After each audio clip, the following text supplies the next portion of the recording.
I like to joke a little bit that you hit the jackpot. You found someone who was so bad off that she needed terrible wound care and had an ostomy. I mean, what luck, right? Over and over. Behind every single sale you make, there's a patient that's going to be using that product. And oftentimes I know you are at least 1 or 2 degrees separated from your patients. That's why I'm here today, is to share my story with you. They told my family they were going to bring me in just for exploratory surgery to see what was going on. When they took me into the OR and they opened me up, they realized that my colon was completely non-viable and ischemic. And they suspect that the weight of the infectious fluid had been sitting on the colon in a way that they had to do an emergency colectomy. And they pulled my family into the meeting room. Remember, my husband had a newborn and a 3-year-old at home. And they said, we don't think Lisa's going to make it. She's got 48 hours to see if her duodenum's going to function.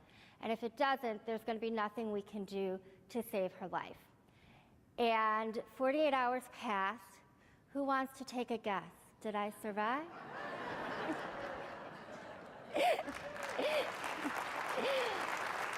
I know you're on the edge of your seats wondering.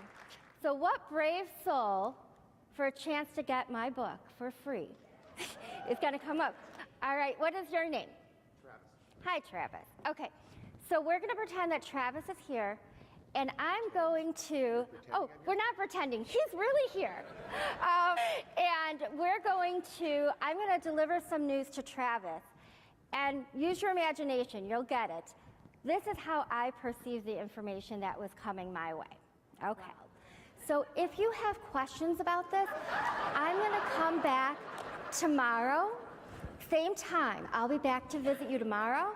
And if you have questions about this, I can talk to you more about it then, okay?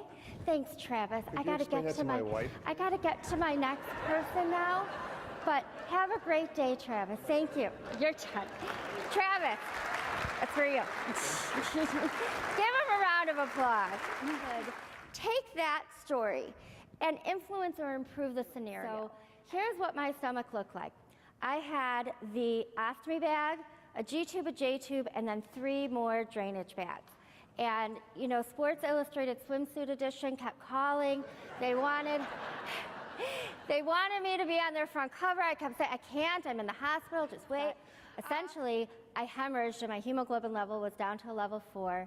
And I pretty much died on the operating room table and was resuscitated. They had the trauma team and the transplant team stampeding down the hall. So my 9th and final surgery, and I'm so happy to report I have not been into an operating room since. Yay.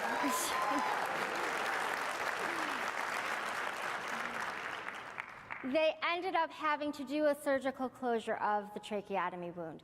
After we survive, how can you help your patients thrive? So behind every patient is her family. That's my family. And